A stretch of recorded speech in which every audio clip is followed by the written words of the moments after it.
Hey, good evening, USA.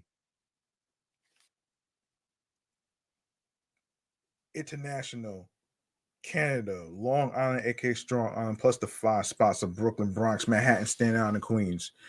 This is your man and homie, G Money Stacks, aka the Gregonator, YouTuber, creator, misunderstood, lonely nomad, unstoppable independent podcaster, and of course, Queens, New York native who's also a New York Mets fan from the neck of the woods of Laurelton, Queens, New York.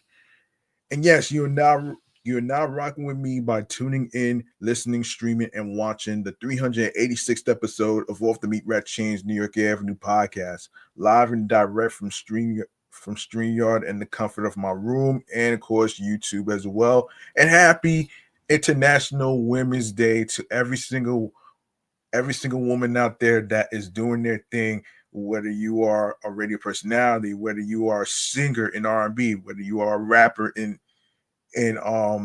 whether you are a rapper in hip hop, whether you are a radio personality, podcaster like myself, whether you are EMT, whether you're a cop, doctor, nurse, um, entertainment, whatever career field that you are doing, you should be celebrated for all the contributions that you've been doing for years, especially especially entrepreneurs too. So shouts to all the women out there doing their thing. If you miss any episodes, please feel free to go ahead and grab that subscribe button for me on the YouTube channel page of G Money Stacks Triple Five for more live video podcast episode recordings. Leave a like and a comment along with the episodes, with the topics, and tell me which topics are your favorite episodes, whatever it may be, man. And you can also download the episodes as well. You can also download the episodes as well as you know sharing the videos, tell a friend to another friend, and of course be sure to also add the podcast to your playlist, and I'll handle the rest at the end of this recording on where you can listen to on every streaming platforms and all that great stuff right there. And a quick reminder, let me do a little quick reminder before I get into the New York Mass Transit segment. Don't forget to switch your clocks and watches an hour ahead because of daylight savings time and with spring looming around the corner on March 20th, so you don't forget what day it is. All right. I am going to actually make sure that I switch my clock on my watch an hour ahead after this recording. All right. So just a little quick reminder. All right. All right. So let's get into the chase right here with this. The New York Mass Transit Files right here. We got some transit talk in New York City of the five boroughs that we gotta talk about here.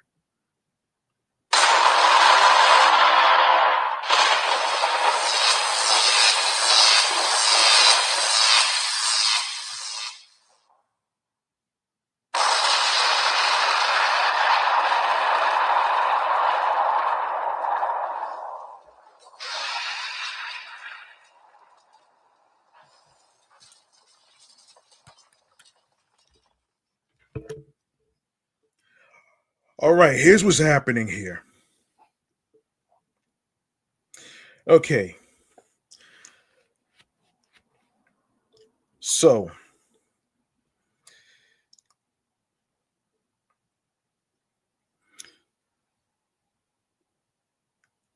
this is MTA. No, actually, this is regarding the disabled. Okay, so according to amny.com, disabilities are fuming as city officials plan to up and a major accessibility program that helps thousands of disabled New Yorkers get to jobs, schools, and other vital appointments. AM New York Metro learned on Wednesday.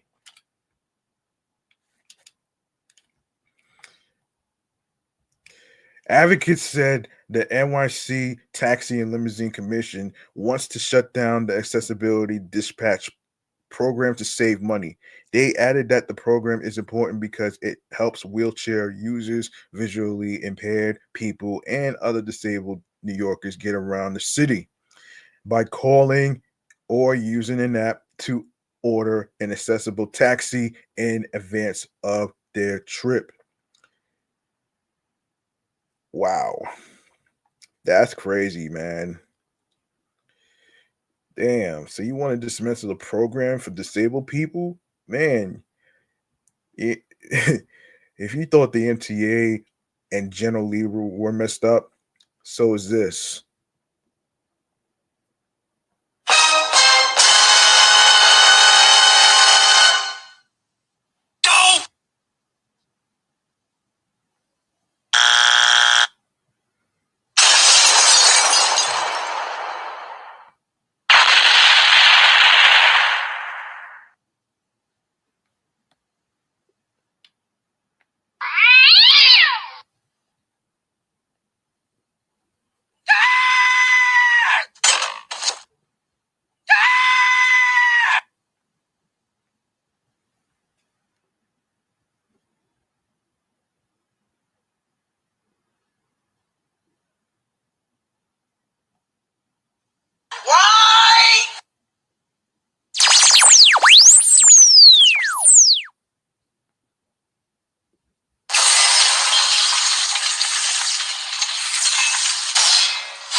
All right, let's keep it going.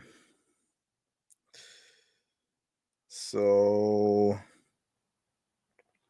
in a letter to NYC Mayor Eric Adams on January 14th, more than a dozen disability groups urged the city not to end accessible dispatch, which costs about $6 million annually to operate. Damn, $6 million? Really?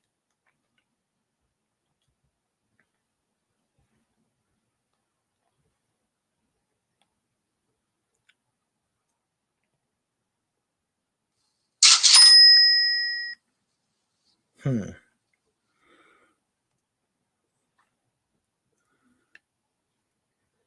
All right.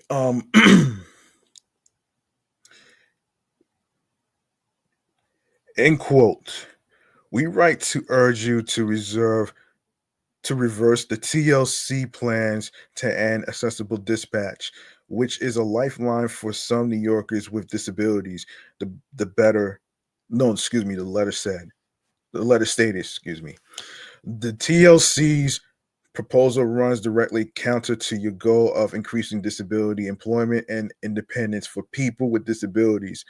But TLC officials said the agency is not calling it quits on accessibility dispatch, but streamlining and transitioning it. The reason they said is to move away from a single contract model to a program serviced by multiple TLC licensed e-haul providers such as Curb, Aro, Mile, all in an effort to enhance the existing system by giving riders more options for rides. And the changes in addition to a court settlement that mandates the 50% of TLC's taxi fleet be wheelchair accessible by March 31st, 2025. Companies like these already provide 2,000 wheelchair accessible vehicle requested trips on a monthly basis, TLC officials reported. TLC chair David Dew said accessible dispatch is an important lifeline for people with disabilities, adding that the upcoming changes will improve service for riders. We we understand the concern associated with any change in a system that people have been using for years. Dew said in a statement to AM New York Metro, our commitment to accessibility is unwavering, which is why we are transitioning to a new, most more cost-effective system that reflects improvements in technology and provides more options than ever. But Jean Ryan, president of the advocacy group Disabled in Action, is skeptical. She expressed her concerns about having multiple companies involved in the accessibility program. She said it is important that people who operate the program understand people with disabilities and are easy to talk to. Being patient and helpful and easy to reach is not anything we have experienced from individual vendors' phone lines where we have been prevented from calling back, sent the wrong vehicle, and treated with impatience, she said during a Wednesday hearing about the program. We need a service that we can call back if the vehicle doesn't show up, or if we can't find it, or if they send the wrong kind of vehicle. Joe Rappaport of the Brooklyn Center for Independence of the Disabled shared similar concerns about allowing private companies to support accessible ride programs. The TLC has merely said it'll rely on Uber and Lyft, etc., to set up their own programs, but it's likely they'll work as well as the current system. He said, people need to call back if they cannot get to or find the vehicle. And with accessible dispatch, they now can call back if there is a problem and get a live person to follow up with on what is happening in real time. With accessible dispatch, riders can do this. why replace it? But due of the TLC said efficient customer service will not change going forward. The most critical element of accessible dispatch, the ability to speak with a human being when you need a ride, will not change, he said. Another TLC goal is to help medallion owners get wheelchair accessible vehicles on the road by redirecting taxi improvement funds created in 2014. Meanwhile, Rappaport, along with many other advocates, doubled down on the importance of accessible dispatch. No matter whether the true cost of accessible dispatch is $3 million or $6 million, this is a small amount of money for a program that is a lifesaver for many disabled New Yorkers, he said. Hmm. Yeah, I agree.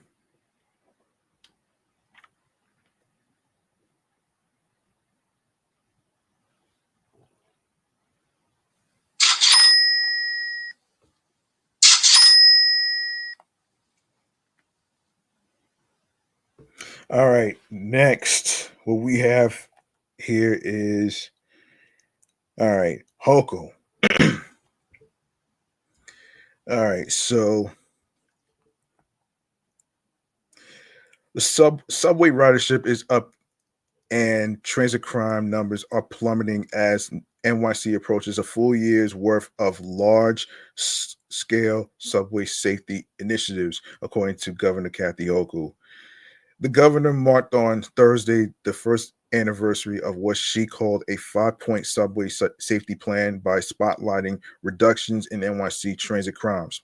The year the year-old plan kicked off in March 2024 with a massive surge of National Guard soldiers and MTA police officers in the city's subway system in response to several high-profile violent incidents, including 3 homicides that shook the city at the start of the year, that came on the heels of an NYPD surge of officers. Although at first New Yorkers were divided about having National Guardsmen present during their everyday commutes, the governor's team said other more inconspicuous safety measures are still responsible for lowering crime on the rails. These include these include surveillance cameras in every subway car, police bag checks, and an increase in outreach teams to help homeless or mentally ill New Yorkers who are often found riding the trains. By adding uniformed officers to every train, fortifying our transit infrastructure, and expanding mental health outreach, we've made real progress in driving down transit crime, Hochul said. Working in partnership with law enforcement, district attorneys, and mental health experts, we're working to make the subways safer for every strap hanger. The ongoing 5-point plan utilizes state resources to protect New Yorkers on the subways. The governor's office described it as not only a boots on the ground effort, but also an administrative one. The plan includes increased coordination between district attorneys and law enforcement, and the governor's call on judges to use their expanded discretion to set bail in an effort to reduce uh, res- reside recidivism recidivism.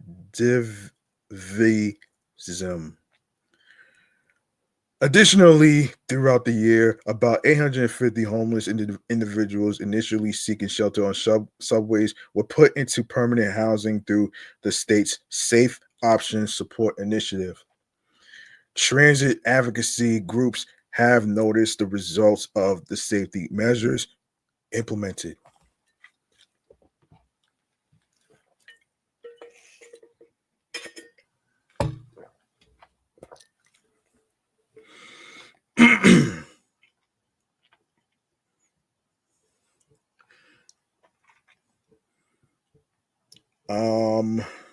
me see. Yeah, Brian Fritz, Associate Director of the Permanent Citizens Advisory Committee to the MTA, said riders need and deserve to be safe and feel safe throughout the MTA system. Give me 1 second.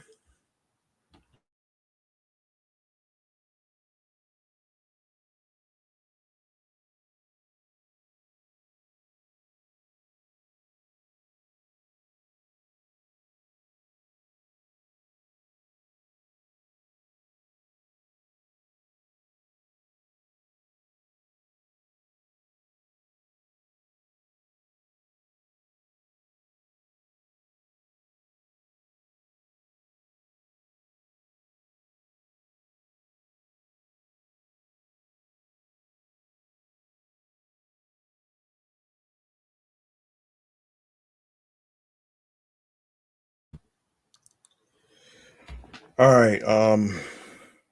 Sorry about that. I had to turn on the light in the hallway. Let's see. Where did I leave off here? Hold up.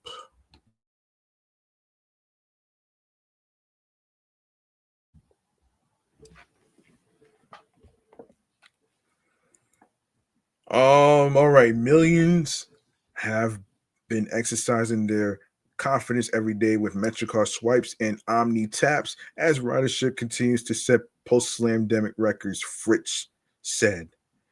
We're thankful for Governor Hochul's continued focus on safety throughout the MTA system and her commitment to ensuring it is affordable, accessible, and reliable for decades to come. What do the numbers say?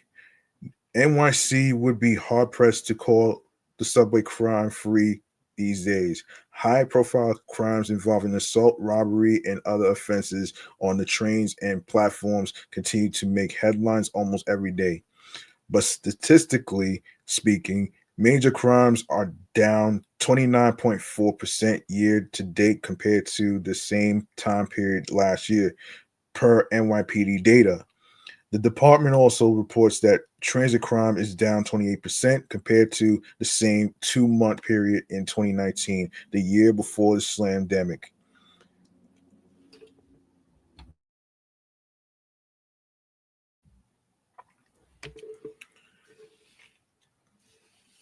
Um, Meanwhile, as crime rates drop, trains are getting more crowded and ridership is increasing. The governor's office said there were 1.2 billion riders in 2024, with ridership up 7% year to date. It's not a mystery. More cops, more enforcement, and more effective mental health outreach and treatment directly cuts down on transit crime. MTA Chair and CEO Jenna Lieber said. Now we need legal changes proposed by Governor Hochul that will ensure recidivist, recidiv, recid, hold on, Rec- recidivist criminals aren't free to keep preying on subway riders. Increasing law enforcement presence. Closing out 2024 and heading into 2025, another spate of violent crimes occurred, including the horrific arson homicide of a woman who was burnt alive on an F train in Brooklyn, which I previously talked about episodes ago. Hochul responded by putting more of the crime fighting plan into action and assigning more uniformed officers to the trains. After putting 750 NYPD in transit stations across New York City and an additional 300 in the train cars themselves, subway crime statistics have continued to drop so far this year.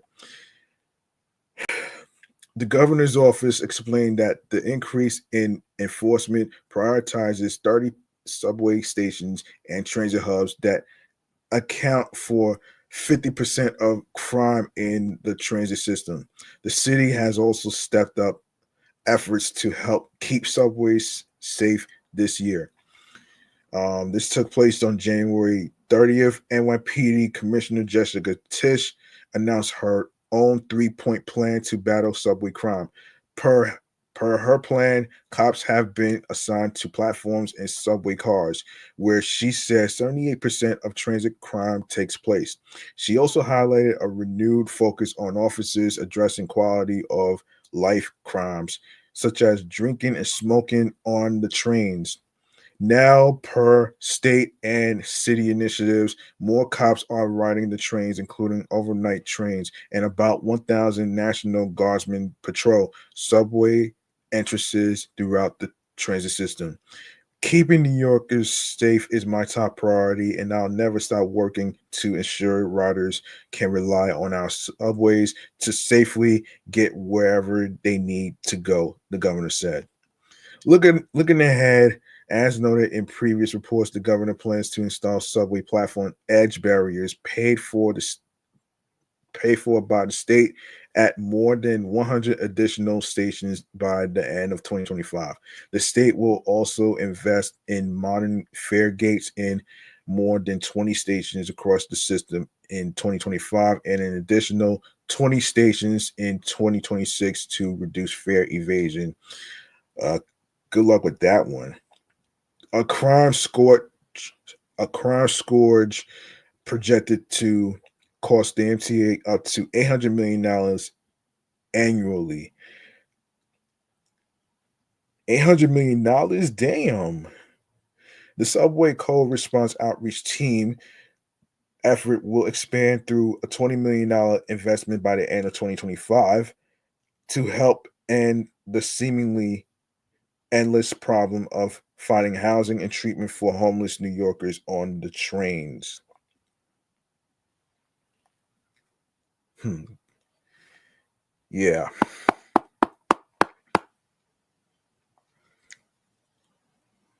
Yeah. Good luck with that one. I don't know. I don't know. A lot of people are not buying this. So, we'll see what happens.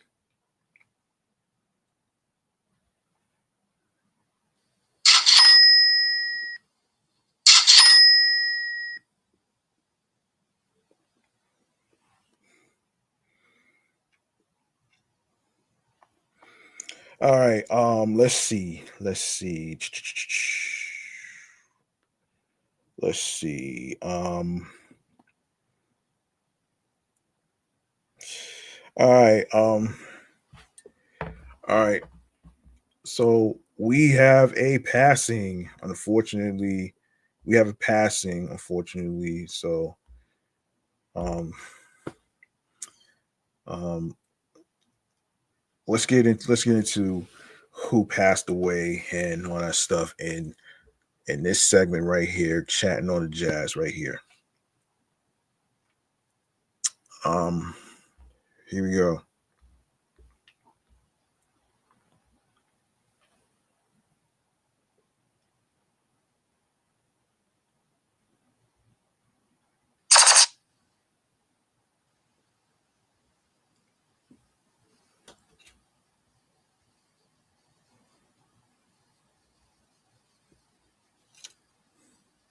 Hold on.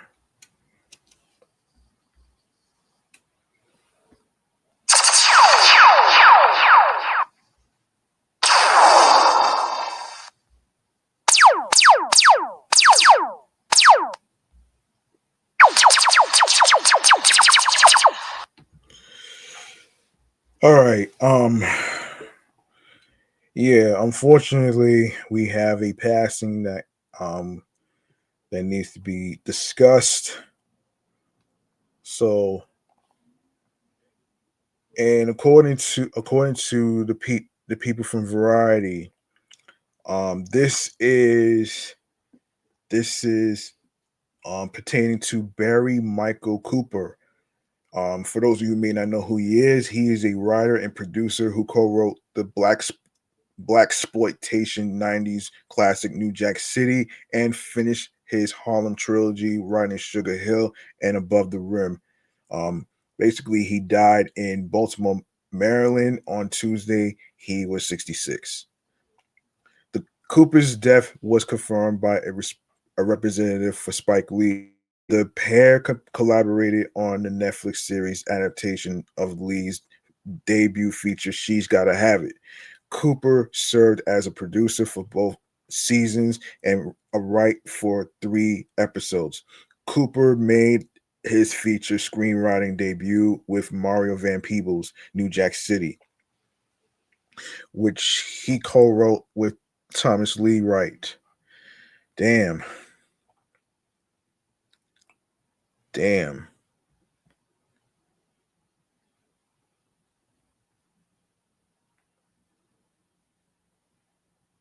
Damn. It is tough to lose somebody though, man.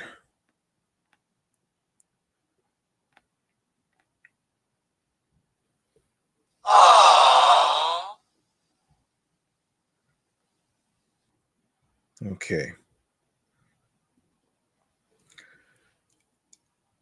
Um where were we? Yes, so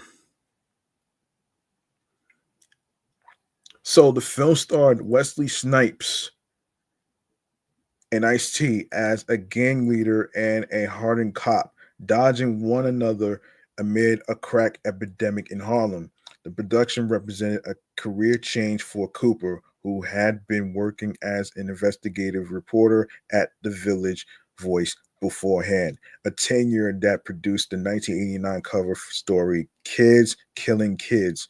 New Jack City Eats Its Young, about the drug war in Detroit. Hmm. 3 years later, yeah, 3 years later, Cooper completed what was deemed a Harlem trilogy with 2 other features, Sugar Hill and Above the Rim, both released in 1994. Though the pair didn't, hang on a second. Yeah, um the pair didn't draw the same critical approval. Hold on a second. Yeah, though the pair didn't draw the same critical approval or later the genre legacy of New Jack City, each saw Cooper writings for some of the biggest black stars of the 90s, with Snipes returning for Sugar Hill and Tupac Shakur. Um, Tupac Shakur, Leon, and Marlon Wayans starring in the latter. In 2005, Cooper made his directorial debut with Blood on the Walls, a low budget web series that told the story of a television producer who goes on a downward spiral. In 2008, he produced the Larry Davis episode for season 3 of American Gangster. American Gangster. Oh, wow. Cooper was born and raised in Harlem, and upbringing significantly influenced the films he made. Before his screenwriting career, Cooper's journalist bylines included Spin magazine as well as music criticism. While at the Village Voice, he wrote a piece titled Teddy Riley's New Jack Swing, Harlem Gangsters Raise a Genius in 1987 that coined the name of a new hybrid of R&B and rap. He moved to Baltimore following his screenwriting run in the 90s. Cooper is survived by his son Matthew. Other information on survivors were not immediately available. SIP to Barry Michael Cooper.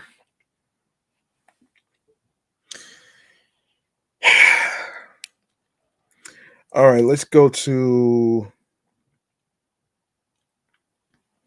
a recent story that I've been hearing about actually in regards to ASAP Rocky. No, actually, let's go here though. Actually, Project Pat's son got killed. Shit, Project Pat's son Patrick Houston Jr. is dead. According to an online obituary, Houston Jr. was 22 when died. when he died on Friday, January 10th. The Memphis Police Department confirmed to people that he died in a shooting near near Shaw Jean Park in the area of of Ketchum Road and Long Street in Memphis, Tennessee. Police who responded to the scene shortly after 1:15 p.m. found Houston Jr. deceased on the scene from an apparent gunshot wound. A post on X from the Memphis Police Department reads, no other information was made readily available. Oh boy. Shit. Damn, son. Damn.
All right, let's continue. Let's continue.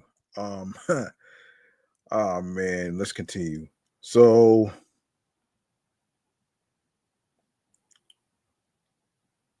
yeah, let's continue. So a visitation and celebration of life of Houston Jr. has been scheduled. Well, actually, has been. It took place already. It took place on Saturday, January 25th, at the MJ Edwards Funeral Home, Stage Road Chapel in Memphis, Tennessee. His committal Hang on a second. His committal service will occur the same day at Memphis Memory Gardens. Project Pat, whose birth name is Patrick Earl Houston, age 51, is the older brother of Juicy J, the founder of rap group 3 6 Mafia. While Project Pat has not commented publicly about the incident, he shared in a recent Instagram post, "Boy, I thank God for another day." Um, hashtag breaking bags, go foundation, and hashtag let's go. Fans shared their condolences in the comment section. The post also received a comment from DJ Paul, one of the other founding members of 3 6 Mafia, who wrote prayer emojis. Project Pat got his start in the music industry alongside Juicy J and DJ Paul in the early 1990s before joining the Kazi and later releasing his debut album Getty Green in 1999 per iHeart. His fame rose in 2000 when he created the hook for 3 6 Mafia's Sipping on Some Syrup, helping him release multiple studio albums and collaborate with fellow artists such as Drake, Rick Ross, D1, and Denzel Curry per the radio network. Since then, Project Pat has dedicated his time to spreading the word of God in prisons and founded the nonprofit Go Foundation, which focuses on prison ministry. So SIP to Project Pat's son, Patrick Houston Jr. Okay, so let's switch gears, man. Let's switch gears, man, and let's switch gears into ASAP Rocky, who got acquitted. Um, so according to People, ASAP Rocky was not found. ASAP Rocky was found not guilty in his felony assault trial.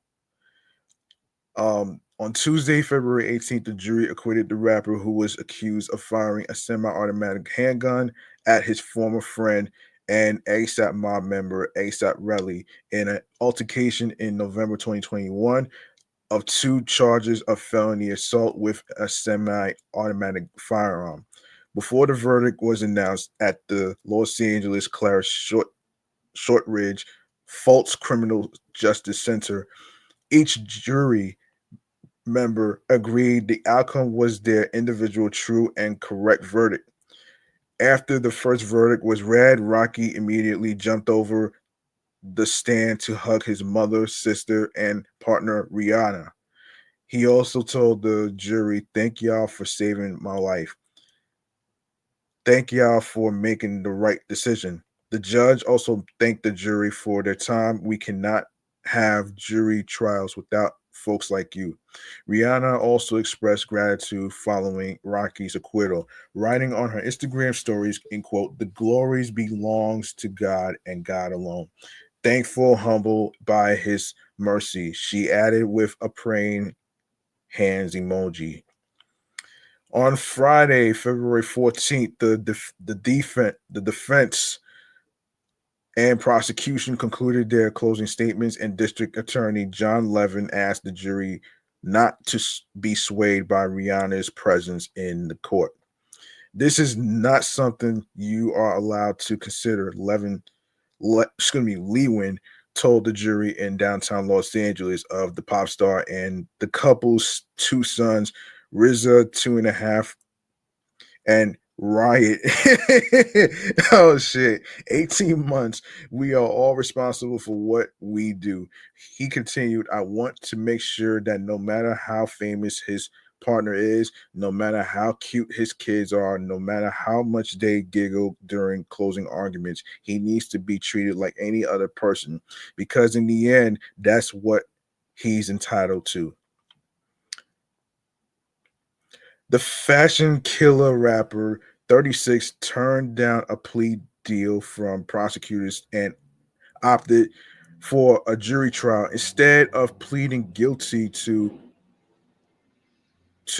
one of the felony charges of assault with a semi-automatic firearm. Sorry about the car passing. He's facing up to 24 years in prison if found guilty, which didn't happen. In opening statements, Rocky's lawyer Joe Ta- Tacopina claimed the rapper was carrying a prop gun in the case of potential threats. For Relly, it was never about justice. It's about a man seeking a profit from a fabricated narrative.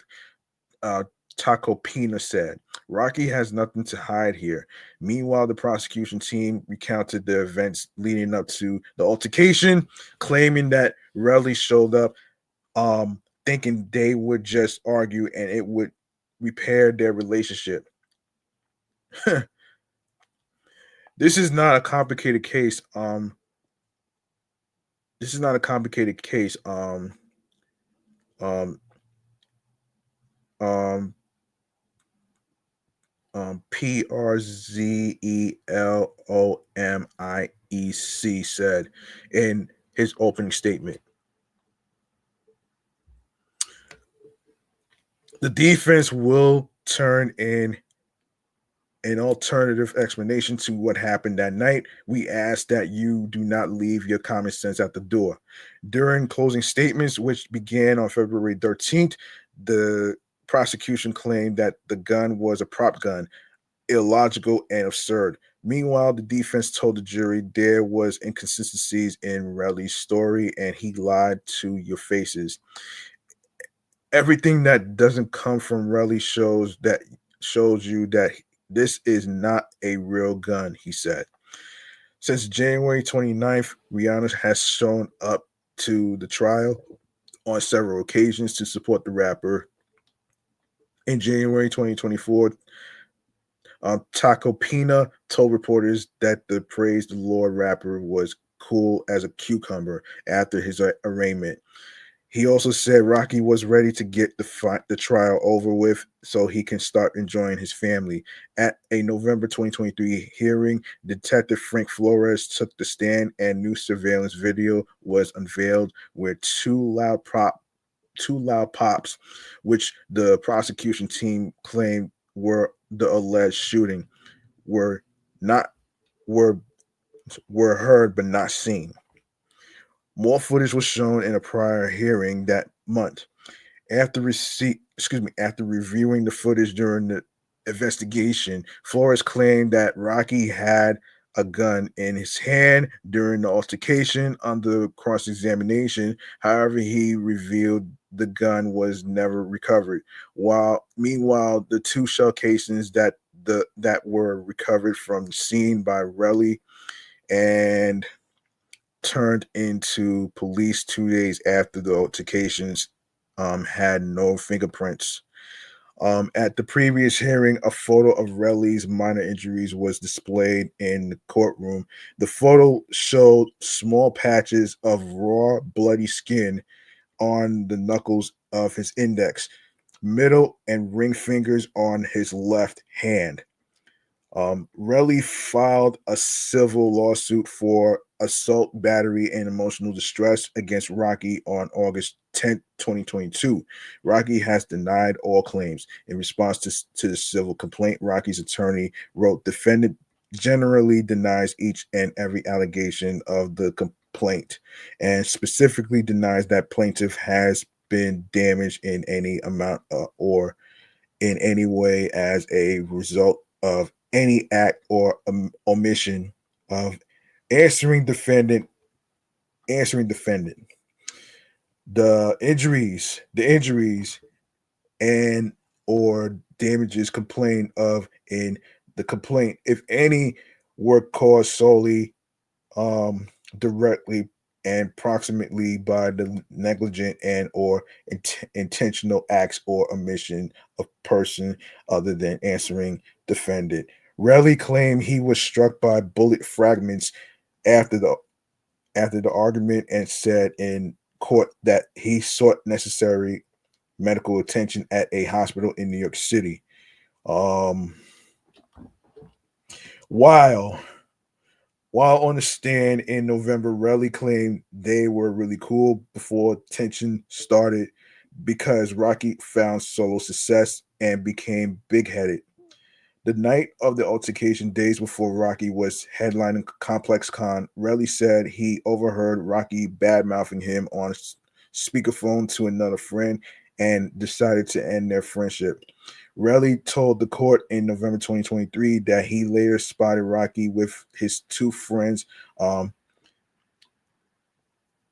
Elijah or Ulanga, which is ASAP Ills, and Jamil Phillips, ASAP 12, in front of a parking garage on Hollywood Boulevard. Surveillance video shown in the courtroom appeared to show Rocky walking towards Relly and shoving him. Um, hold up.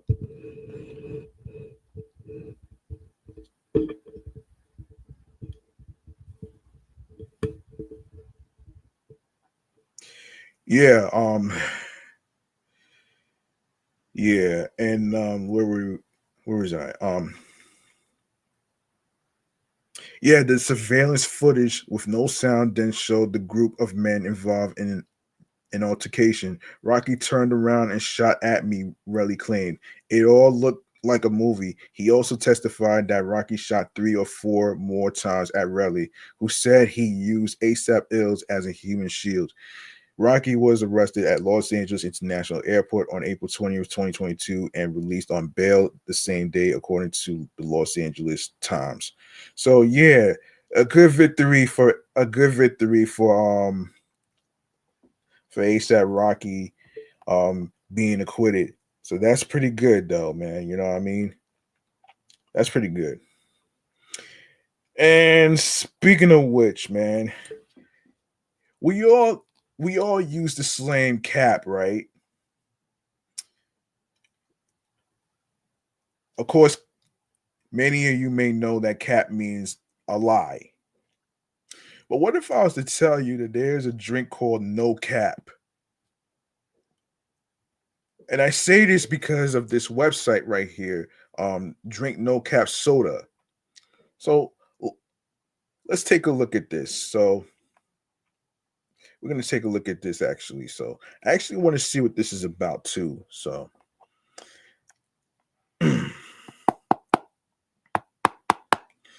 yeah, okay.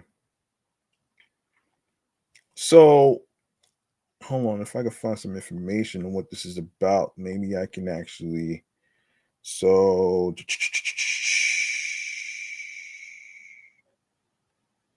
so, um, okay, let's take a look. Let's take a look at what they are about. All right, so let's click on about. Okay, so it all begins with an idea, a father-son journey. We launched No Cap Soda Pop to fill the gap in the market for a soda that not only tastes amazing but also inspires every sip towards a healthier lifestyle.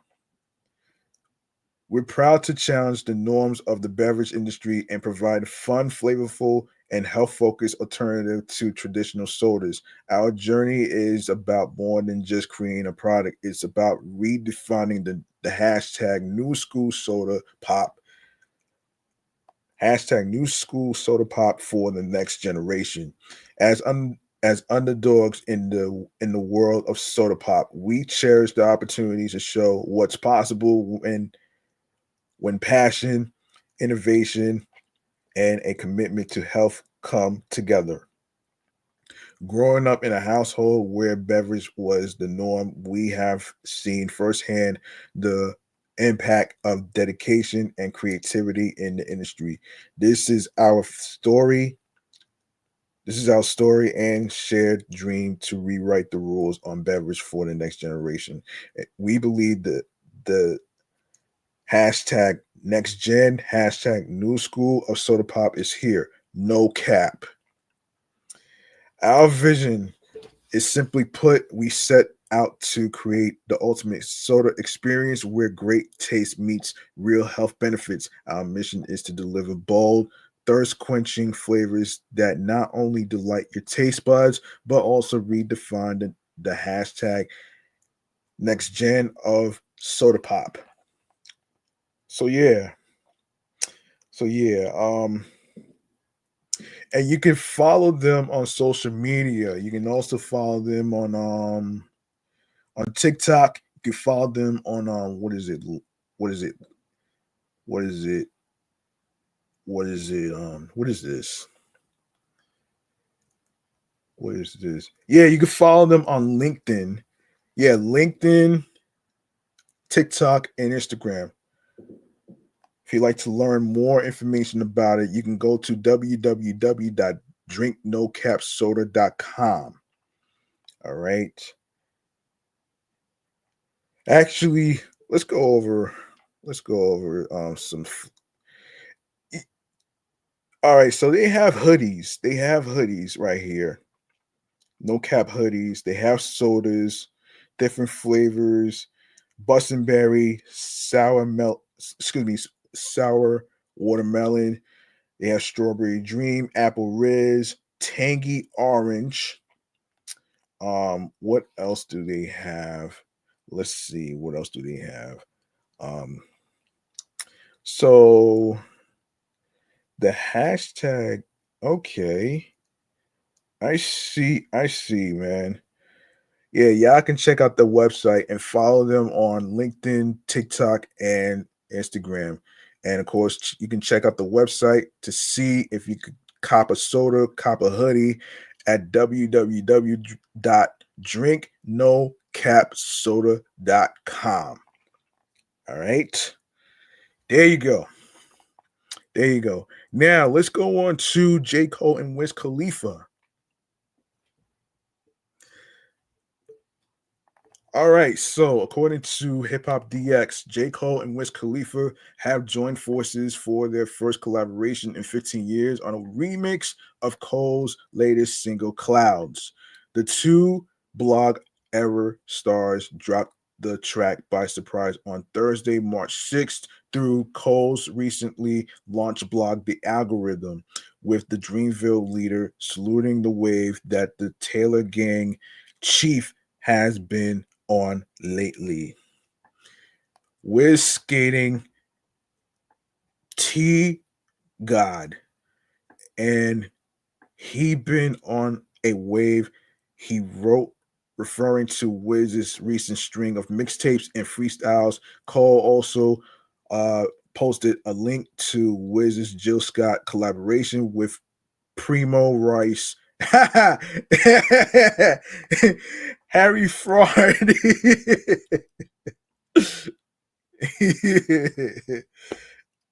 Oh man. Harry Fraud. Oh man. Oh shit. And Currency and commented. Matter of fact, I heard this joint he's on a couple months ago. Shout to TJ Warren who put me on. Wiz had hinted at jumping on a remix of Clouds earlier this month, writing on Instagram, in quote, Cole asked me to do a verse on here. I don't know when he's gonna drop it, so I figured I'd let y'all know. I'll let y'all get a sneak peek. The original song arrived on February 20th and found J. Cole addressing the attempted assassination of Donald Trump, aka Swiss Cheese Face 47, and the rise of artificial intelligence, among other topics. I'm that bass in your trunk, the bullet that missed Trump, the gun that jammed because it seemed God had other plans. He rapped, referencing the president's shooting last summer. The North Carolina native also lamented the current state of the world and pointed the finger at the ultra rich, served on a plate with sirloin steak to billionaires who don't care the world's gonna break long as they make money off it. Pain brings profit. At the end of his second and final verse, Cole tackled AI and its threat to the creative arts. Don't buy, subscribe, so you can just stream your content. Like rent, you won't own a thing. Before long, all the songs the whole world sings it'll be generated by the latest of AI regimens, AI regimes, as all of your favorite artists erased by its scream from the wayside. Hey, whatever happened to human beings, he spit. Cole also explained how the track came together on his blog, writing, "Just wanted to share. Made this a few days ago. Then I added a second verse and was like, man, I got a blog now. I can put whatever I want up there. I didn't have a title 20 minutes ago when I decided to really put this up, but now I got one." Clouds was not received kindly by Freddie Gibbs, who appeared to take issue with the tough talking track on social media. In addition to posting a yarn emoji on X, he wrote on his Instagram stories, "Niggas be rapping about how they kill rappers and kill their careers and blah, blah, blah. But he backing out of rap beefs." Gibbs was seemingly alluding to Cole's controversial apology to Kendrick Lamar for dissing him on 7 Minute Drill last year. Guys, J. Cole got better things to do, man. He got other shit to do, and instead of worrying about other other grown man stupid beefs. It's like, come on, man. Like, stop it already. Anyway, let's go on to the next topic. Let me see if I actually covered. All right, let's cover some TV. Let's cover some TV, man. Let's cover some TV stuff, man. All right, we're gonna cover some TV stuff. Um, we're gonna cover some TV stuff right here. So, all right, we're gonna cover some TV stuff here, man.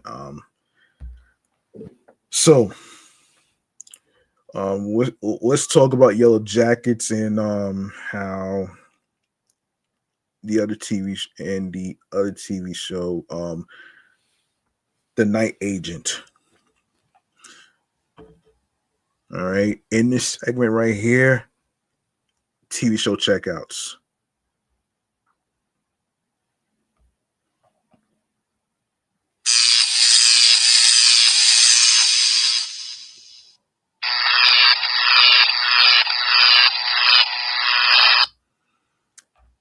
All right. All right, let's get to it right here. Starting with Yellow Jackets. The first two episodes of Yellow Jackets season 3 are out now on Paramount Plus, and I have deeply mixed feelings. Season 1 remains one of my favorite seasons of television in the past decade, and this is according to Forbes.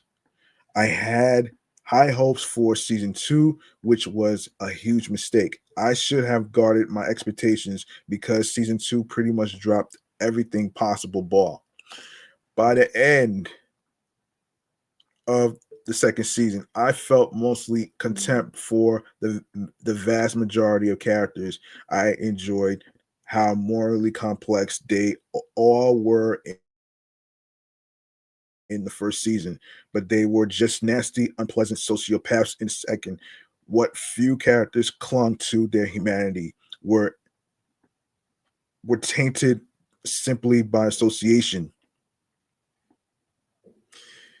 Just as bad, while the modern day storyline was really compelling in season one, it dragged out endlessly in season two and ended in one of the most ludicrous, silly, and mind-blowingly stupid ways imaginable. So I come to season three with skepticism and with that lingering bad taste in my mouth. Because after two episodes that were in some ways definitely much better than the final episodes of season two, I don't like any of these people. Spoilers ahead. So who do I like? I mean, I guess young Natalie is okay, but the that she I don't like that she took on the leadership role at the end of season two. It doesn't fit her character at all. I like young Travis still. Both young and old Misty are entertaining. Coach Ben is going insane, but he's all right. And that's about it. Old Shauna has her moments. Um, She eviscerates some young hoteliers that she and her husband Jeff go to dinner with, but I don't really like her. And young Shauna is awful. I can't stand her at all anymore. Seriously, if I didn't know she survived the past time, I'd be rooting for them to eat her at this point. God damn. Critics are so fucking crazy, man. I don't like young or old Lottie or young or old Van or young or old um Tessa. All of these characters have worn out their welcome. Lottie has so much promise as a fascinating mystical character, but that was blown in season two, and now I really don't care. You talk about you don't care, then why are you watching it if you don't really care? Obviously, you do care. Taste Tessa Tessa had such a fascinating modern day storyline in season one, but again, that was pretty much shot to pieces last season, and now I just find her incredibly entitled and full of crap. Van's okay, I guess, especially young Van. Everything in the modern storyline outside of Misty getting drunk um has been super boring. Yeah. I really don't know what the point of the modern storyline even is anymore. It was great in season one, but now it feels superfluous, especially with Juliette Lewis gone. Lottie's cult was so intriguing at the end of season one, and then it just ended up being a pretty um um milk toast self-help retreat exciting stuff. There's still some fun stuff going on in the wilderness. Coach Ben has found a pit filled with supplies. The girls have built a new village and are raising ducks, while Lottie pressures Travis to take hallucinogenic mushrooms so that he can tap into it and see what it wants.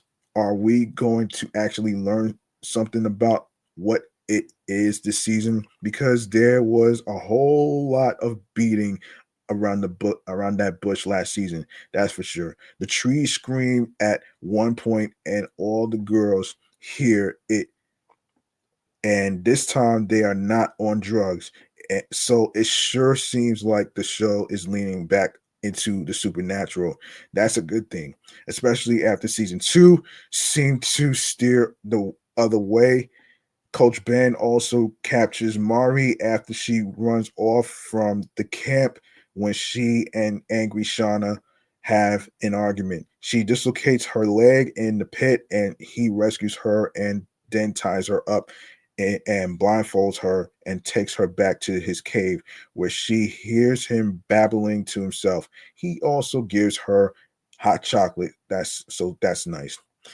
In the modern day storyline, it feels like every story is just treading water. Taysa and Van Dyne and Dash, and this leads to their server having a heart attack when he chases them. They are having sex while his corpse is on the pavement. It is the mysterious it at work here, or just bad luck. How will Taysa manage to lie and make all the worst choices around this tragic event? And while some of the misty stuff was fun, having Callie drug her with Benadryl was a little weird. Honestly, having Misty babysit was a little weird. Isn't it Shauna just inviting two of the craziest yellow jackets into her home instead of one? I just don't know that I care enough anymore for any of it to matter, which is incredibly sad to admit because I was just so excited about this show. At first, I watched season 1 3 times and then I got everyone I knew to watch it and I wrote about it and championed it here at Forbes. I pointed to it constantly when discussing how great the characters were and what a great example of strong, complex female characters this show had to offer. A genuine alternative to all girl boss, the girl boss nonsense we see these days. I adored the spooky score and the 90s vibes. Now I feel like we're spinning in circles. Speak for yourself, motherfucker. Yellow Jackets has lost not only that deliciously frightening sense of mystery and creepiness that kept the story humming, but also the humanity that made its characters so compelling to watch. Did the show's creators have 5 seasons mapped out? It doesn't seem that way to me. Maybe season 3 will retcon a lot of the big mistakes of season 2, but the question remains, will it be too little too late? Never say never, man. Never say never. New episodes drop each Thursday evening on Paramount Plus, and I'll be diving into each one as we go, hoping for the best but preparing for the worst. Prove me wrong, Yellow Jackets. Please prove me wrong. All right, look. For those of you who are filmmakers who are filming TV series, TV shows, and whatnot, I want to make one thing clear. You're not going to be able to please every fucking critic. You're not going to be able to make every single critic and every other person happy, which is impossible. You just have to do your you just have to do your part, do your best to your best capability. Fuck the critics. Do what you do best and what you love creatively. All right. So let's go on to the Night Agent. This is crazy, man. I'm not going to cover the TV shows being canceled in this episode. Probably in a future episode I'll do that. So, The Night Agent season 2 may have been one of the most highly anticipated follow-ups in Netflix's illustrious history. And here's what you need to know about the sophomore season. Based on the Night Agent novel by Matthew Quirk, FBI agent Peter Sutherland, played by Gabriel Basso, is informed by a former tech CEO named Rose Larkin, um, played by Lucienne Buchanan, that There is a mole in the upper levels of the United States government who is involved in a secret conspiracy to take down the president, played by Kari Matchett. The Night Agent was created by the Shield and SWAT creator Sean Ryan and features an incredibly talented cast that includes um, Basso Buchanan and the Wales Hong Chow, who plays White House Chief of Staff Diane Farr, who hired Peter. Peter. The action thriller series also features the creative involvement of producer James Vanderbilt, who is best known for writing Zodiac, and Seth Gordon, who directed documentaries like Freakonomics. Excitement was high for season 2 of The Night Agent, and it has already become one of Netflix's big TV series. Hmm. Okay, The Night Agent season 2 critical reception. With the sophomore outing being one of Netflix's most anticipated seasons in recent memory, The Night Agent season 2 had a lot of pressure to perform. Fortunately, it seemed as if the second act is at least as good as its predecessor, though some reviews tout season 2 as superior. The AV Club gave season 2 a B plus rating and noted that the series picked up the pace to deliver more consistent thrills. Likewise, CBR specifically praised the lead performance of Gabriel Basso as he carried the second season almost single handedly. On the flip side of that, the Chicago Tribune called the series bland and uninspired, but that seemed to be an outlier opinion. While the Telegraph largely agreed with the aforementioned assessment, the review notes that it largely suffers from second season syndrome and can't compete with its predecessor.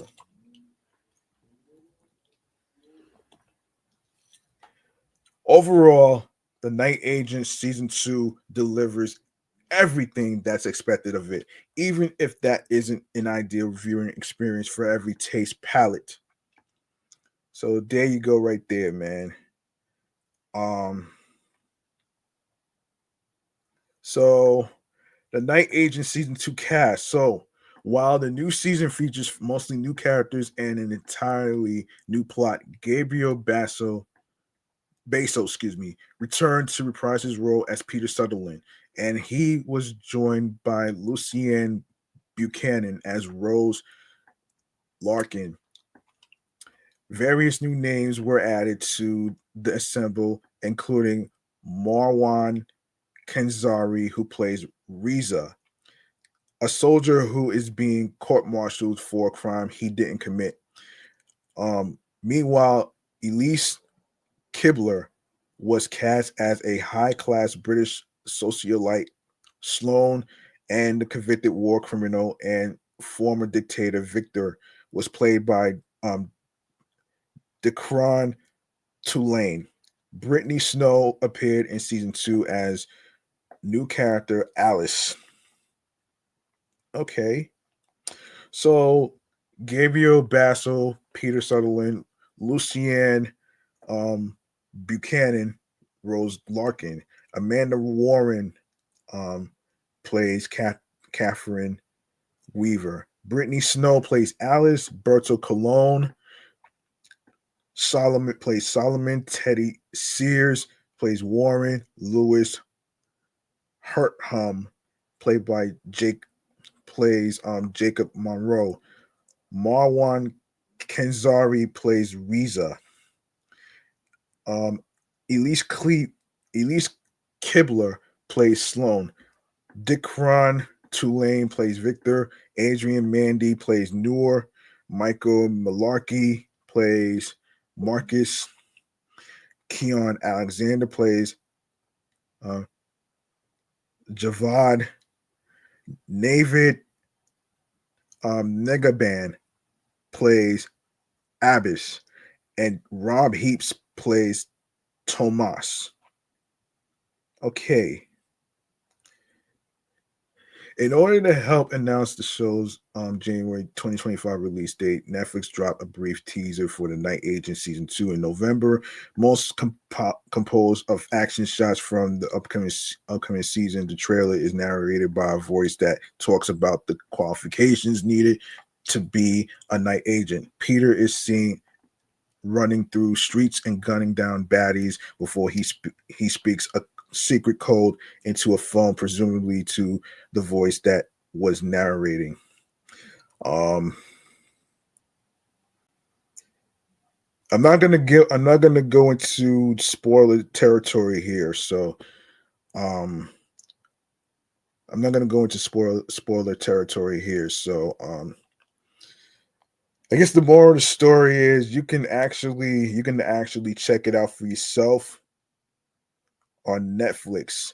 Now, it's already been renewed for season 3 already. So, the Night Agent season 3 set up. Okay, so it's clear that season 3 of the Night Agent was the goal when the plot of season 2 was crafted, and the ending of season 2 serves mostly as a launching pad for the next installment, taking the series in even more morally questionable directions. Season 3 was laid out in the finale, and Netflix has already given the show the green light. Peter will not only have to deal with the fallout of what happened in the sophomore installment, but he'll also find himself even deeper into the conspiracy game. All right, so so there you go. You can check it out on Netflix. You can check it out on Netflix for new episodes. All right. Okay, so let's go on to all right.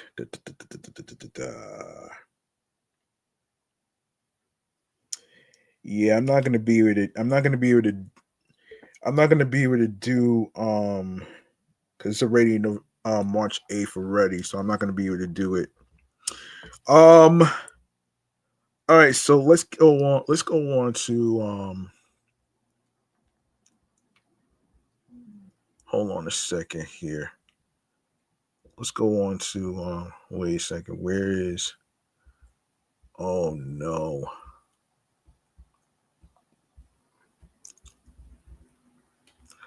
Okay, give me 1 second, folks.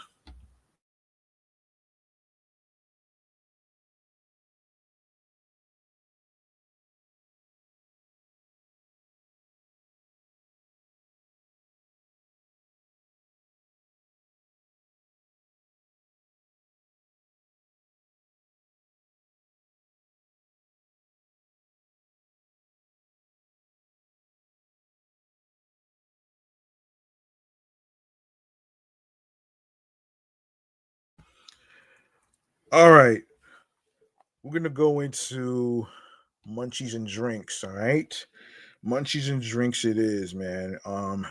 This is where I actually talk about some various topics in the eat and drink section of AMNY Metro. So so I'm gonna get into this right now. So here it is, munchies and drinks. Hang on.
All right, let's get into this right here.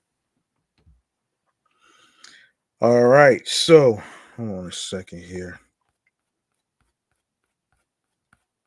Damn.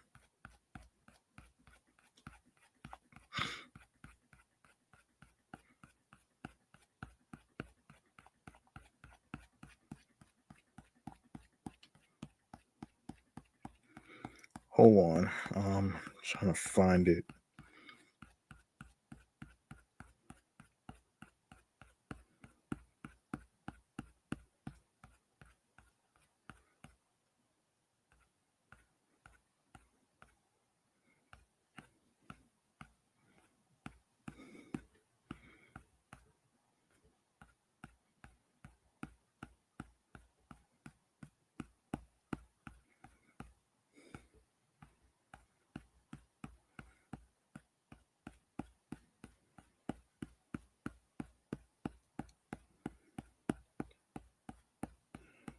All right. Let me look for this topic that I'm looking for actually. Um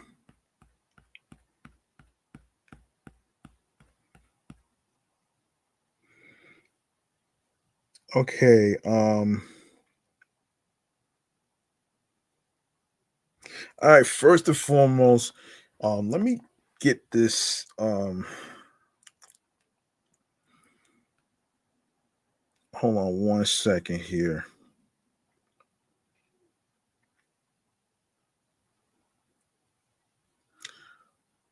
Hold on one second here. All right, so let's get into this right here. All right, so 1,000 nearly 1,000 people filled Cipriani 42nd Street to celebrate the Grand Central Partnership, raise money for the homeless, and showcase delectable cuisine. Um, yeah, cuisine from some of Midtown's best restaurants. The Grand Central Partnership, which runs the Grand Central Business Improvement District, one of 75 bids citywide, held Grand Gourmet, the flavor of Midtown, on February 27th, continuing a tradition that has lasted more than 20 years. This year's event, however, also celebrated the neighborhood's ongoing comeback. More office workers are returning to Midtown and giving the community a spark never not seen since before the COVID-19 slamdemic 5 years ago. Um, 35 restaurants and bars participated in the gala event, filling the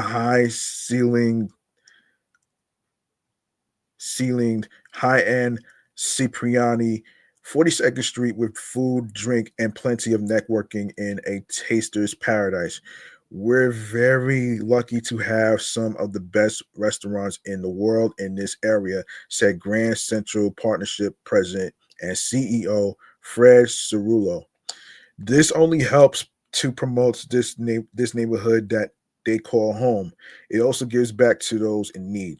Chefs cooked for and conversed with guests such as Nick Testa, chef at Albert's Bar on 41st Street and Lexington Avenue, who said Grand Central is rediscovering some of its grandeur as employees return to work.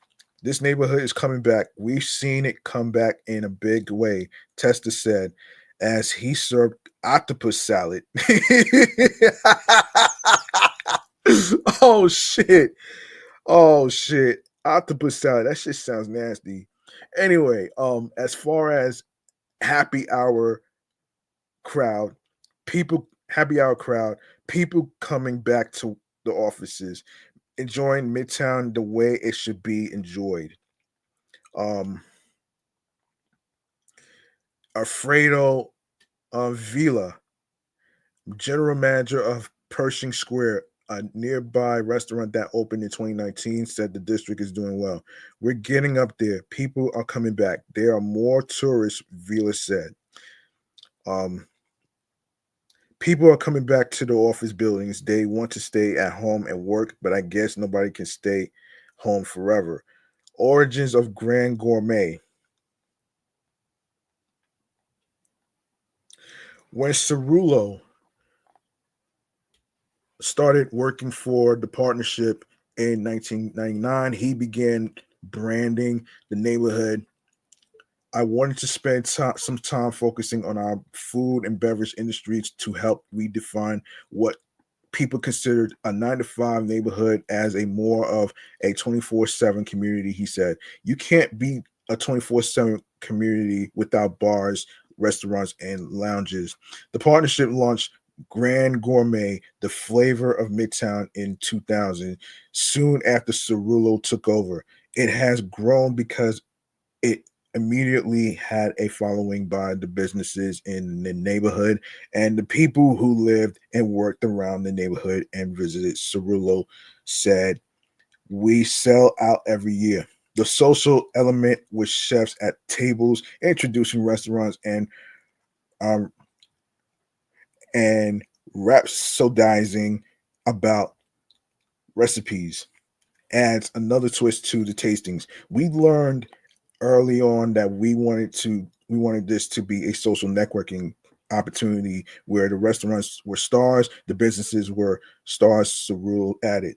Hospitality Holdings, which owns Wine Madison and Wine, the Empire Rooftop, and Bookmarks in the Library Hotel, presented food at various tables. Um, the food hall company gave a sneak peek as it plans to open a shaver hall in the former Lord and Taylor building, now occupied by Amazon, at 424 Fifth Avenue near 38th Street and Fifth Avenue. Grand Central is iconic for the city, said Elpidio Hernandez, a senior manager and general manager of the Empire Rooftop in the Empire Hotel. Royal 35 Steakhouse on 35th Street served small pieces of New York strip steak with board board bordellis bordelli sauce, while Tommy Bahama restaurant bar and store chef um um um Gustavo Aguilar presented a high tuna poke. I worked here for so many years. I spent more time in the city than in my own house, said Ronaldo Santiago, a sanitation sweeper for nearly 28 years on Fifth Avenue from 1998 to earlier this year. Management was awesome to me. The partnership has a lot of good employees. Making its mark, the partnership has left its mark from sanitation to seating to poetry plaques on the sidewalk near the library. It has been working on projects throughout the neighborhood, and more are in the works. They are creating what Cerullo calls a shared suite on 43rd Street with widened sidewalks and sitting areas, although cars will still have access. In December, they opened Pershing Square East, a new plaza on the east side of the Park Avenue Viaduct. Pershing Square West opened just before COVID-19, providing a new public space. The partnership raised money from sponsors to defray costs and is donating net proceeds. Its net proceeds to the Grand Central Neighborhood Social Service Corporation, or Main Chance, which provides necessities and services to the homeless in Midtown East. This has not only a business branding promotion focus, Cerullo said, it it also is philanthrop- philanthropic with its social service component.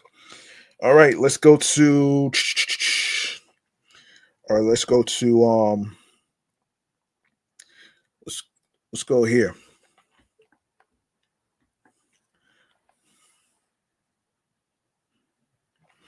All right, talk about a rare case with raw emotions. Todd Shapiro was grilling a New York strip steak at his Albany restaurant, the War Room Tavern, when a customer told him that Texas Lieutenant Governor Dan Patrick is pushing to rename the cut to the Texas Strip. When I heard that, I almost dropped the steak, says Shapiro. L. Patrick announced on X, formerly Twitter, that because Texas is the the capital, the cattle capital of the U.S., citing 12.2 million head of cattle, the Texas Senate will file a concurrent resolution to officially change the name of the New York Strip to the Texas Strip in the Lone Star State. He says this will promote the Texas brand and benefit the state's economy. Liberal New York shouldn't get the credit for our hardworking ranchers, he wrote.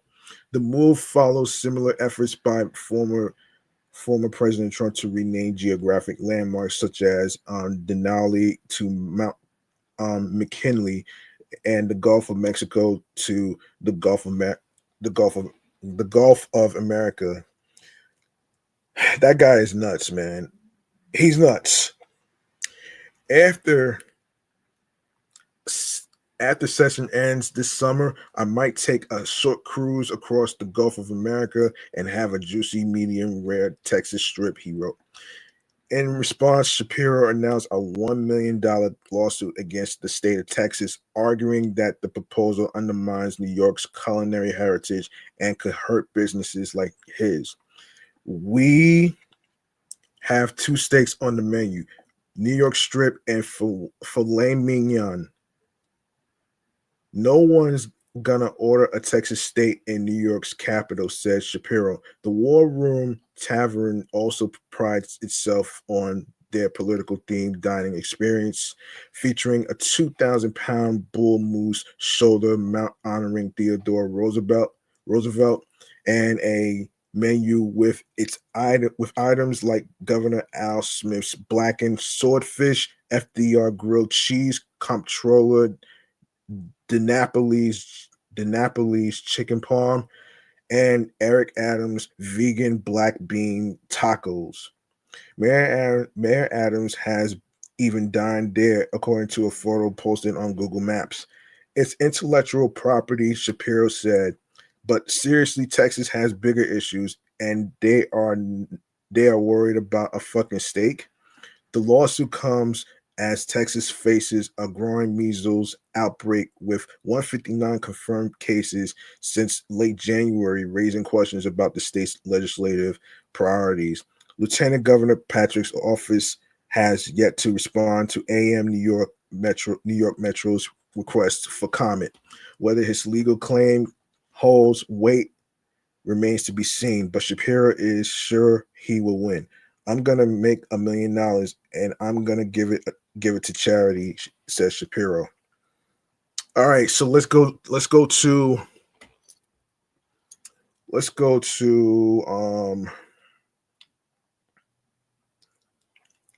let's go here. All right, so next we have so celebrate St. Patrick's Day with a tasty Irish treats. Excuse me, Irish eats. Um, Whether you are craving a classic Irish dish or want to put a fun twist on an old favorite, we've got you covered. Irish food is all about hearty flavors and comforting meals, perfect for sharing with your loved ones this holiday.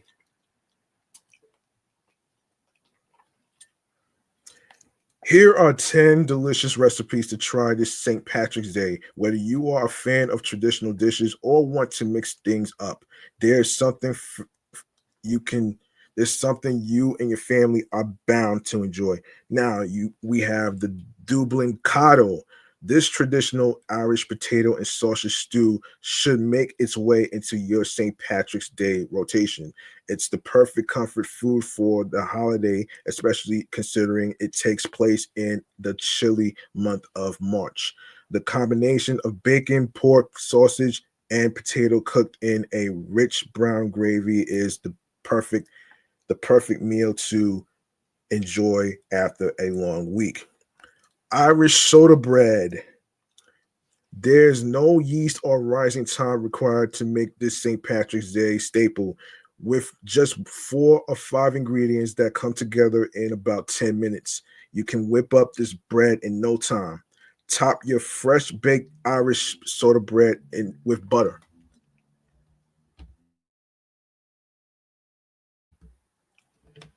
Jam or marmalade,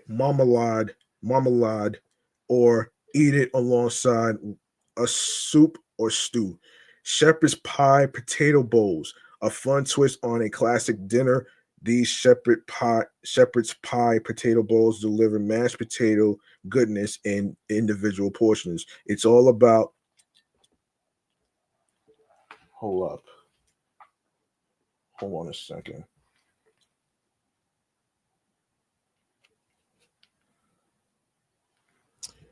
Yeah, it's all the fun of a traditional shepherd's pie and a twice baked potato bowl.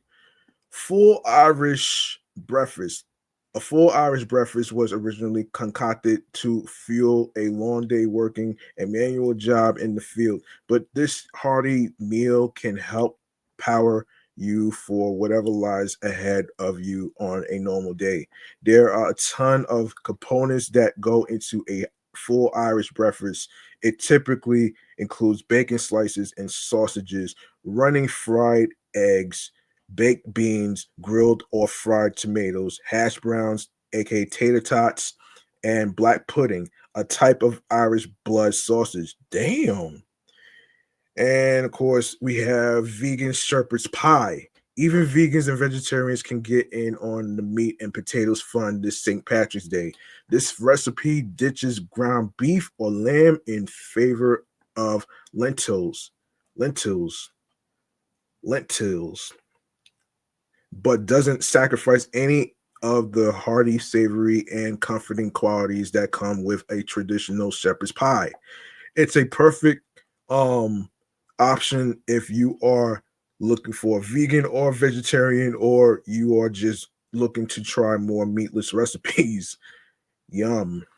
Bangers and mash. This dinner of sausage, onion gravy, and mashed potatoes is a great dinner option any time of the year if you are looking for something easy to make and delicious and comforting to eat.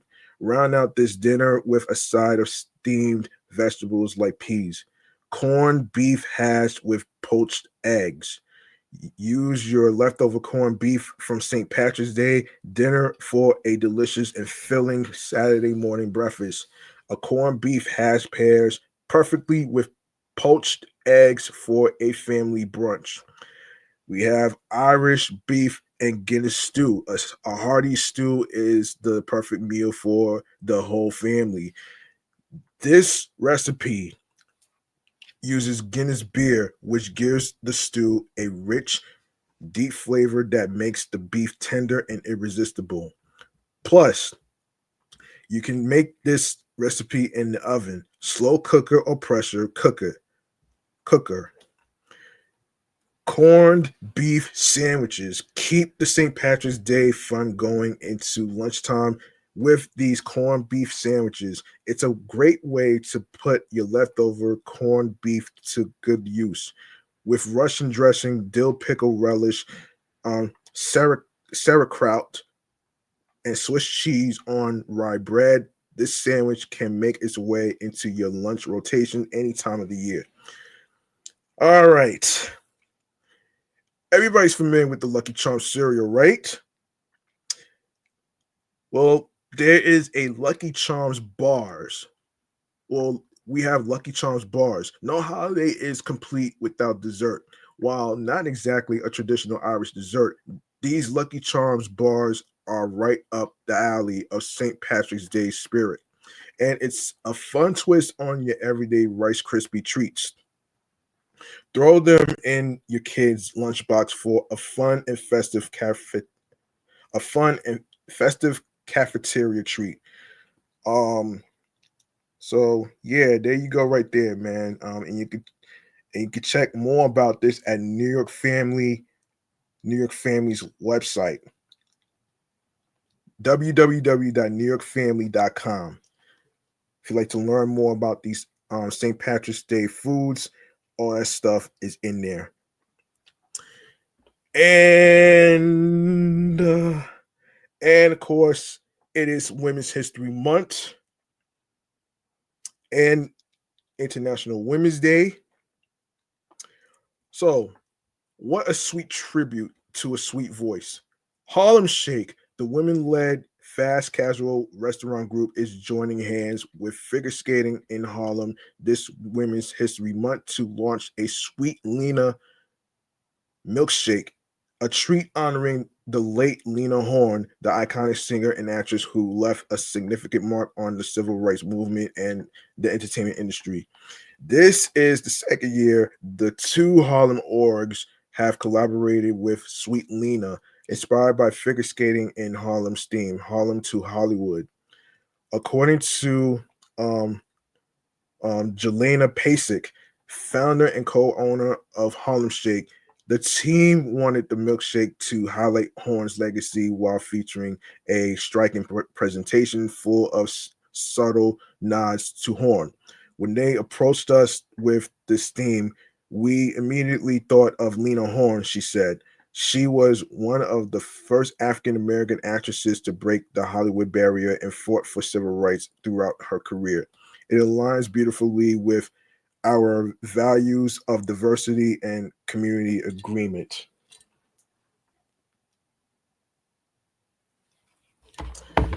Give me 1 second, folks. I gotta take this.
Sorry about that, folks. I had to help out my mother with the groceries. All right, let me see where we left off here. Where we left off here. Yeah, the sweet treat will be available at both Harlem Shake locations throughout March throughout March for $16, with $4 from each sale going to support figure skating in Harlem's programming for 2025. Oh boy. Um we wanted the shake to be as fabulous as the figure skating scene because uh, and I think we've achieved that, Pasek said.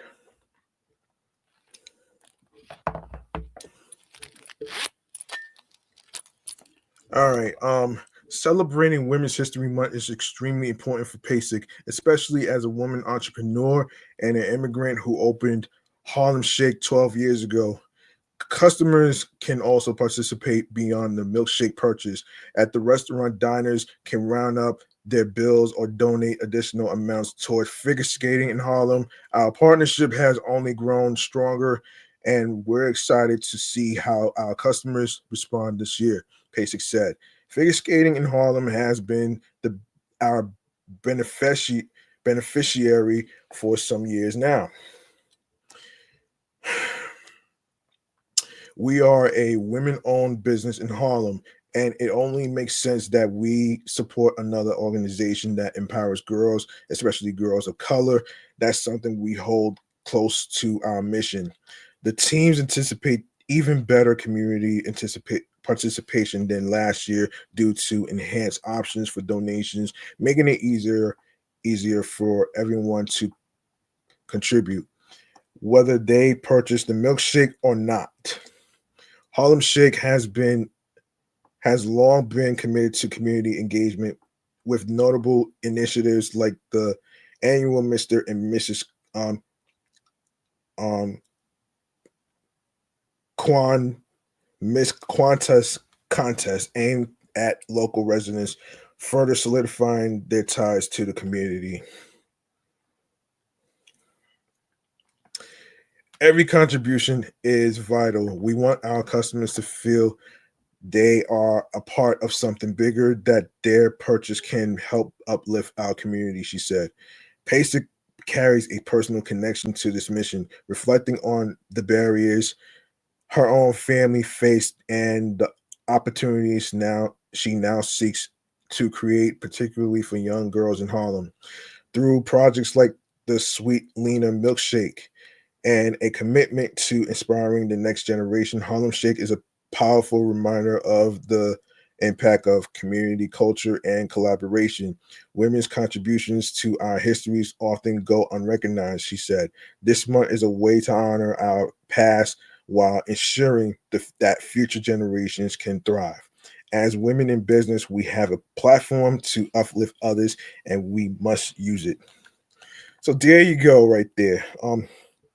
Now I'm not sure where in Harlem this is located, but I think y'all can look this up for yourselves. Actually, y'all can look this up for yourselves. Actually, I'm not sure where it's located, so I'm not sure exactly. So y'all can look it up for yourselves. All right. So I think I'm going to, yeah, I think I'm gonna wrap up right here, man. Um, I think I'm gonna wrap up right here. So hang on.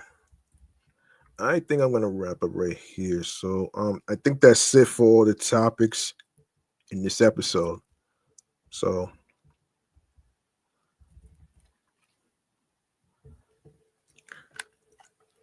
all right.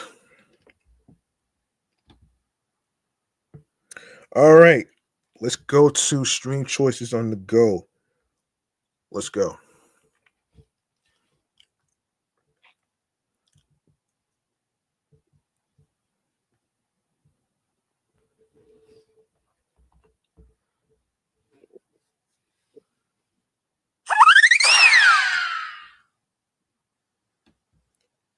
Okay, make sure you follow Off the Meat Rat Chainz New York Avenue podcast on Blue Sky Social, Facebook, Threads, and Instagram, alongside with my other podcast shows that I do, which is the sports platform, um, excellent fun vibrant,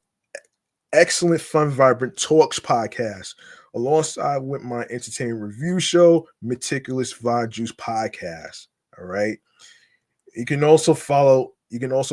Follow my sports edition show, Excellent Fun Vibrant Talks podcast. That's also on Bluesky Social, um, Facebook, Threads, and of course Instagram itself. Same goes with the entertainment review show, Meticulous Vibe Juice podcast, also on Bluesky Social, and um Facebook, Threads, and of course Instagram. You can also follow your host with the most on.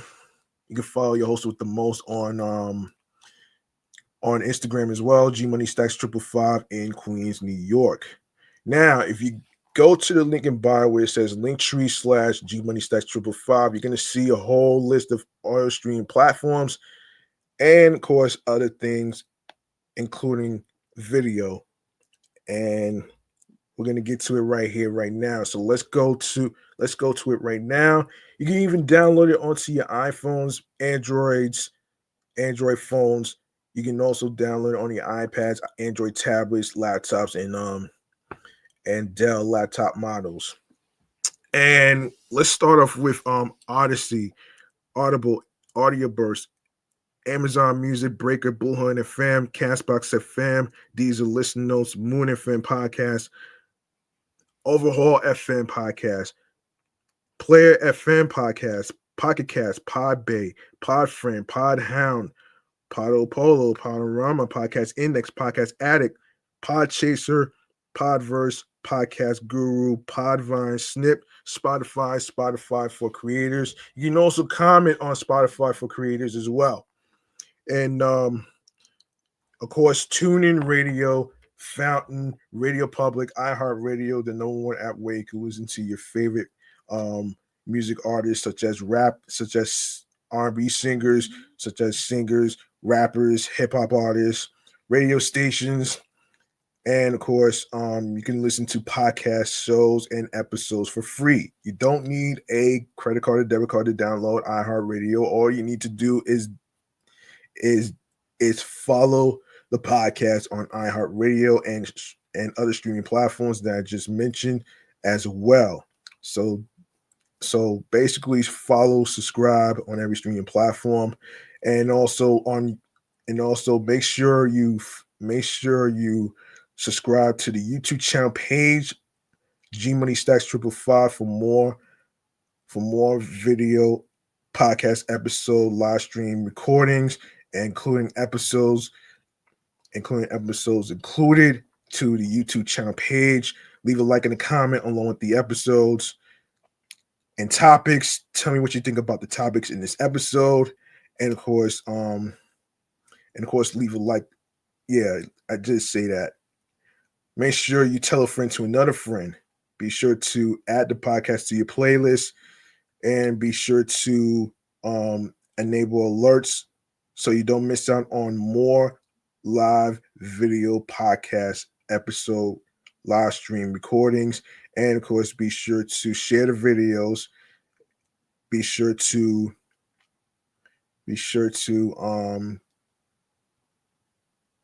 keep a lookout on new episodes on every streaming platform. Be sure to share the Linktree link along with the podcast on every streaming platform with your husbands, your wives, your boyfriends, girlfriends, people you're cool with, whatever age you are. Doesn't matter. Be sure to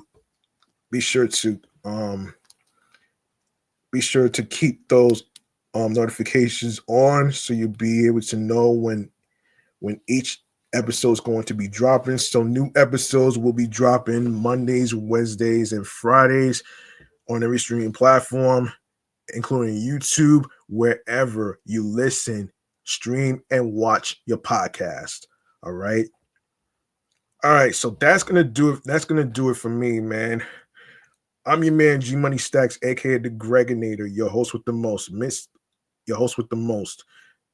And I'd like to say thank you to every single one of you who took the time to listen to me and hear me out on some things and including the topics.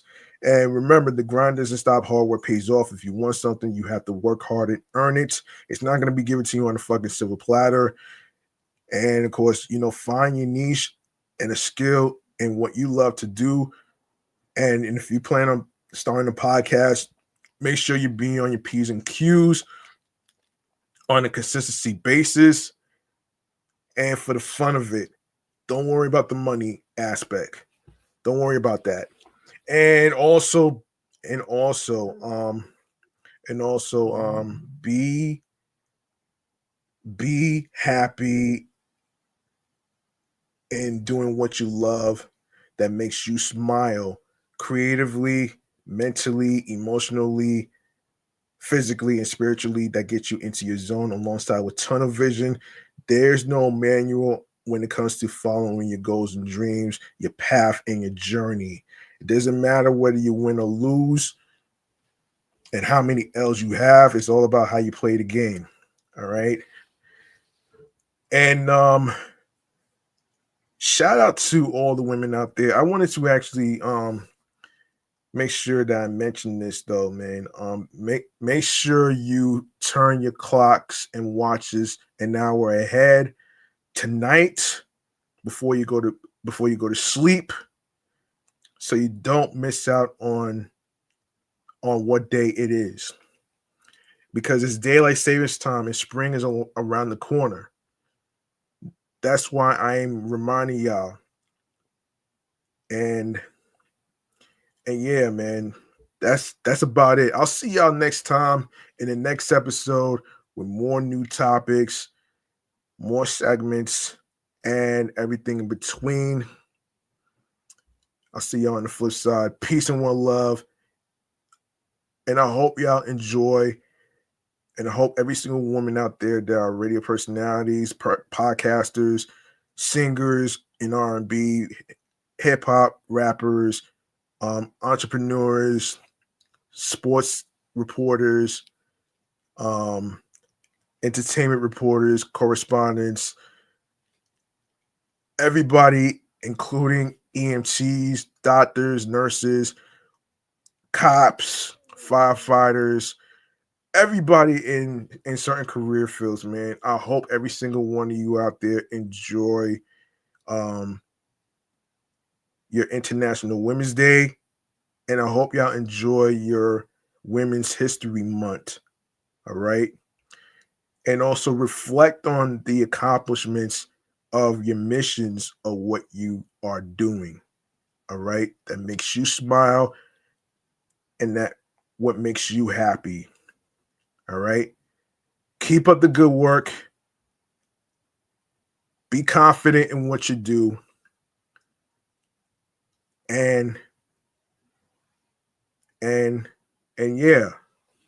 Peace and one love. I'll see y'all next time. Peace and one love. Happy Women's History Month. Happy International Women's Day. Good night, everybody.